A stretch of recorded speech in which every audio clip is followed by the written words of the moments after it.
Welcome to Get Green, Northwest Indiana, your home for lawn care solutions with Steve Daly.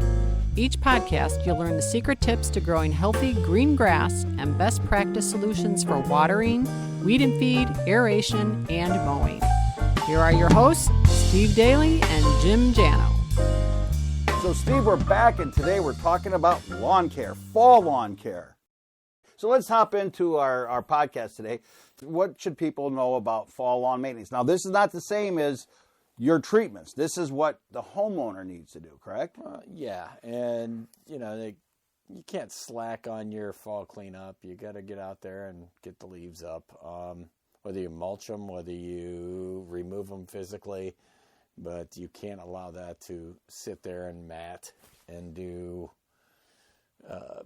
things where the lawn doesn't have its ability to take in nutrients and breathe. And I mean, if it's a light leaf cover, it'll blow around, it'll be fine. You don't have to worry about it. But if it's something that's very heavy, you got big trees, you can't just let that matter sit there. It's going to choke out some grass areas. So, can it cause any bacteria or anything bad from sitting there without breathing?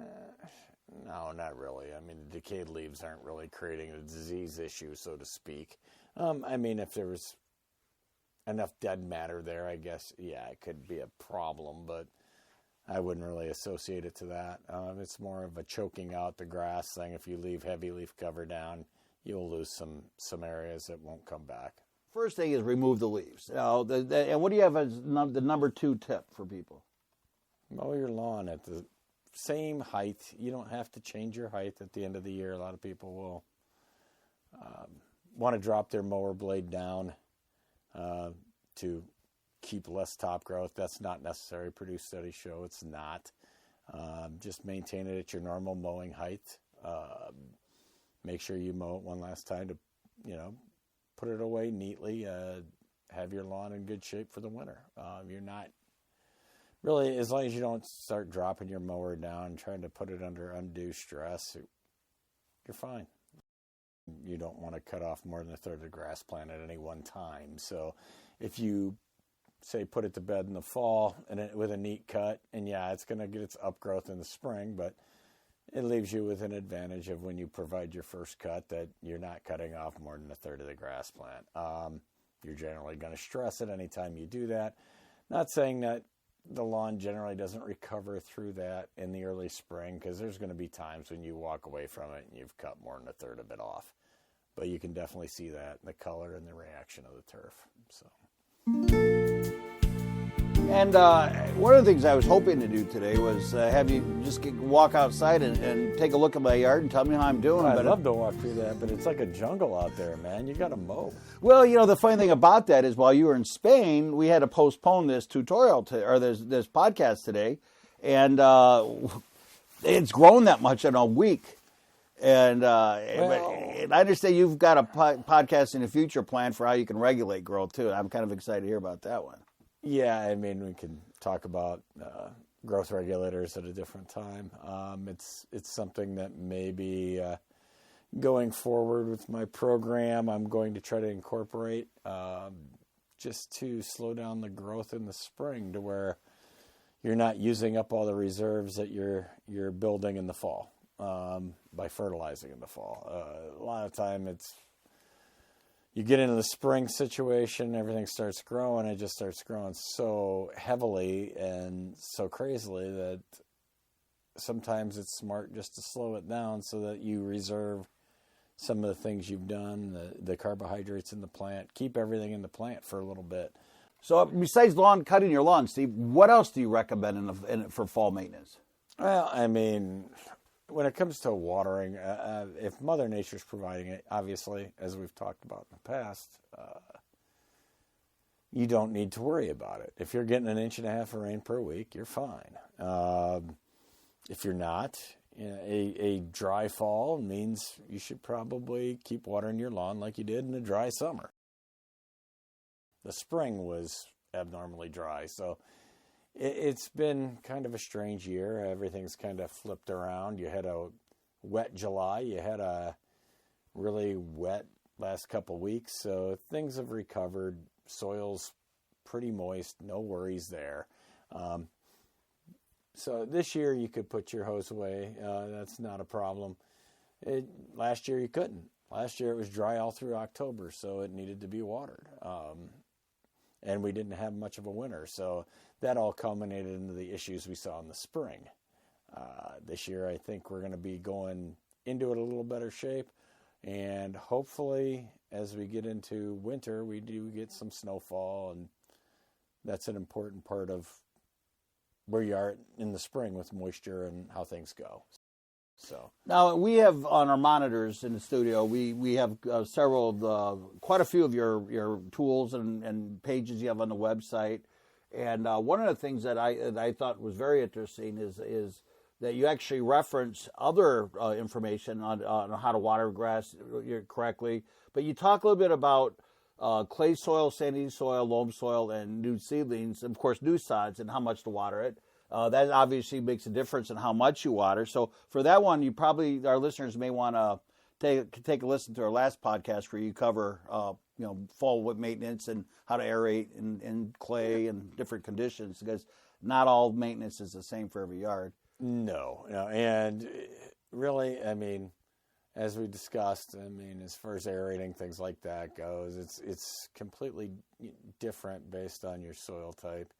Clay should be aerated at least once a year, sometimes twice. But most of in our program, we're offering it one time. We generally do them in the fall. We can do them any time throughout the year as long as we have soil moisture. So you could do clay spring and fall if you wanted to, and you wanted to spend the money and invest it. I mean, it's always helpful. You get into the loamy soils, it's really not as necessary, and the sand definitely not as necessary. You could get away with every other year, and a lot of the time it's not the compaction of the soil, it's more along the lines of how thick is the thatch layer, and if you're trying to monitor that in that soil. So each lawn, each soil type, provides a little bit different adventure on how you're going to go about attacking that. And let's talk a little bit about your community pages and Steve Daly's tips, because you have a page for a good part of Northwest Indiana, so that if somebody wants to be a little more specific as to what they should be doing in their own community, you're helping them. You have tips, you have maps, soil composition maps, and it kind of brings it all together. And what pages, what communities do you currently have community pages serving? Valpo, Chesterton, Hobart, Crown Point, Portage, all Porter County, all Lake County, LaPorte County. We even do some lawns into lower Michigan right there by New Buffalo area. So, I mean, that's kind of what we're trying to gear towards, is addressing those communities that we service. You don't just grow grass, you grow your business. Your people talk about how much you've grown from, Valpo's top lawn care business since the 70s to now. You're taking on the big dogs from the guys from all over the country that thought that they could walk all over Northwest Indiana, and only to find out that, I'm proud to say that Northwest Indiana's top lawn care service, I'm biased, is Perma-Green. You're biased. Yeah, you're biased. We try to do the best we can. That's all we can do. And now you're going into Michigan. Well, just lower Michigan, not very far. We have some people that, landscapers that we do some work for, that we started in up there a couple of years back, and so it's started to grow. So we will nurture that and let it be what it is, and try to address their needs also.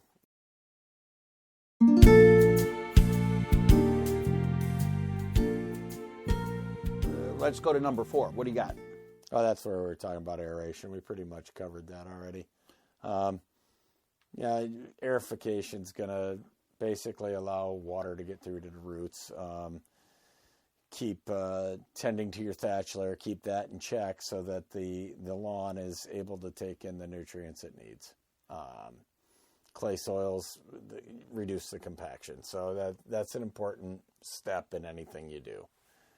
Now, and one thing that is very important, and you've said it's right up there with fall lawn fertilizers, is aeration. It's something that people need to do, especially when they have soil that is dense like clay. Right. Yeah, you got to keep it loose enough to get the nutrients into it, and you got to, by pulling those plugs out, you create an avenue to let the water get to where it needs to go. You let air get down and break down the thatch. Very simple. And if you've incurred any kind of damage from the summer, overseeding, and that we pretty much have wrapped those up a couple weeks ago. It's a little late in the year to be seeding unless you're doing it as a dormant seeding now. Can you still do it? Yes. And can it be effective? Sure. But then you have to adjust your programs that next spring. You can't start right out the gate running a pre-emergent for crabgrass because it'll stunt your seed germination from the seed you put down as a dormant. And as overseeding goes, I've read that it's something anybody can do, but you have to know what you're doing to do it right. Does it make a difference? Do you choose which seed you use, or is it a general seed for Northwest Indiana, or how do you determine? You gotta evaluate where you're working. Like down in DeMott and the sandy soils and that down there, they have actually their own kind of seed mix at the local, and it's usually mixed with a turf type tall fescue, and it's more drought resistant. So you'd have a turf type tall fescue with bluegrass. That's generally what you're dealing with in through there. Is a smart way to install a lawn because it'll handle the drought stress a lot better. And you get into, say, our area, and you're dealing with clay and sunshine, and most likely our lawns are installed with basically bluegrass. So we'll use a 90% blue rye mix to work in the sunshine, and then as you get into the shade areas, you're still dealing with probably finer grass types. So then you're going to use a shade mix that's common around here. Read your label, understand what seed you're using. Make sure there isn't a whole lot of, say, inert ingredients in a lot of weed seedlings. You got to make sure you read that. That way you're not incorporating something into your lawn you don't want to. Also, be very careful of what you're reading. Make sure the seed is what you think it is. I've had homeowners grab, say, K31 tall fescue, which is basically farm type grass, that you can buy at, say, TSC or something, and they think it's Kentucky bluegrass because it says Kentucky on it, and all of a sudden they've seeded this tall fescue plant into their bluegrass lawn, and it looks hideous. Okay, so let's talk about pest control. What are we facing, and what can people do? Well, generally at this point, you get in the fall months, and the main damage you'll see, now a couple years back, like we talked about, September, we saw the armyworm invasion. Now that's rare. That's not something that happens up here. It was the only time I've ever seen it in 33 years. So it's not something that I would say is I'm looking for as common, but it did make me switch the insecticide I used at the beginning of the year to ensure that the lawn was protected against it. As far as what we're really looking at in the fall, grubs are the big problem. Now, if you've had a preventative grub control, you should be getting 90%, 95% control of the grubs present. Generally, unless we have a failure of material that was put down. If you had a preventative grub application, it's very rare that you get breakthrough. If you didn't, we've seen some bad grub populations in areas this year. Had to treat it with a product called Dilox or something along those lines that you would control after the fact. But that's not generally the way you want to do that because you've incurred enough grub damage to have to be reseeded in a lot of cases if you've gotten to that point. So at number 8, we've got weed control. Always do the weed control in the fall. Yeah, keep it clean. It's a good time to control weeds. It's cool. It's wet. Get them out, get it cleaned up for the next spring. Usually in the fall, you're not in a stress time, so you're trying to look at controlling weeds when you're not putting the lawn under more undue stress. The more weed control you have to run in the spring and the summer, the more stress you're putting on it. The idea would be not to stress the plant as much as possible. Now, obviously, in the spring, you're dealing with dandelions and you're spraying weeds. That's just always the case. Maybe if you've been on the service for years, you don't have as many dandelions. It's not a big deal because the best weed control is really a thick, healthy turf. So, the thicker, the healthier your lawn is, the less problems with weeds you're going to have. I'm not saying you're not going to have weeds, but 95% control on a regular basis is what a lawn care company should be geared towards and gold for. So, and you've often said that you align yourself, Perma-Green aligns itself with an educated homeowner, and you like to keep them well educated because you feel that it's how you can be successful.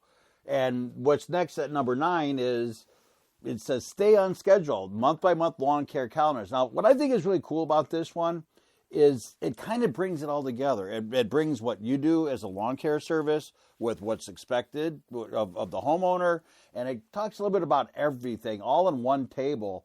It seems like a bit much until you start looking at it closely, and you start to realize that lawn care is something that is it's a plan, and this actually gives you a plan. Yeah, lawn care is a two-way street. We try to give you as much information as we can. I understand that's not what not what a homeowner does for a living. I don't do your job as a, What do I do? I don't know. I don't know. What is that? I guess you just lead us in the right direction. That's what you do. I don't know. Oh, you were still trying to figure out what I do. I'm trying to add that up. Well, if you can figure it out, tell me. You do an amazing job of keeping my business afloat while I submarine it. But everything actually is laid out for you on our website. It tries to give you some helpful tips. Well, it's fun, and I have a lot of fun working with you because you make everything a little interesting, and you learn. You never quit learning when you deal with Steve Daly and Perma-Green. And at the very bottom, I never quit learning. I have to look at stuff all the time. I'm always trying to slightly alter things. I don't really upset the apple cart. I know what we do works. But you got to continue to educate yourself. 33 years, there's always more things to learn. Homeowners, we try to do what we can for you, and I try to stay on top as much as possible. But in the same vein, we're never going to know everything we need to know about this, and there's always new technologies. So. Now, we have some other tables that you have on your website to help people stay informed, and if they have questions, they have something to turn to. But first... And there's also that phone thing that they can call and ask questions, too. Well, and that reminds me, because at the bottom of this particular page, there's a picture of you and your beautiful daughters and your family business. We were mentioning that the other day, my wife and I were driving down the road, and we saw Sydney maintaining a lawn, a big lawn. It was a whole neighborhood. And, of course, anytime you have any questions, you can call Cassie and her team and the team that's inside. They're very helpful. It's a neat business, and I think that everybody almost feels like they're part of your family that works for you, not just your daughters. Yeah, unfortunately, I drug my girls into my pain. And, they do a great job. Yeah, you did a nice job with your kids. My whole crew is pretty much like family. They've been with me for a long time, a lot of them. And even some of the newer guys, the guy I hired 3 years ago, his mom worked with me for a long time. So it's kind of something where, hopefully it's things we can pass down through a different generation. I've been in it for 33 years. I don't know how much more I got in me. So. Well, hey, let's go out and take a look at my lawn. Let's tell Do me. We have to? You didn't cut it. Come on, man.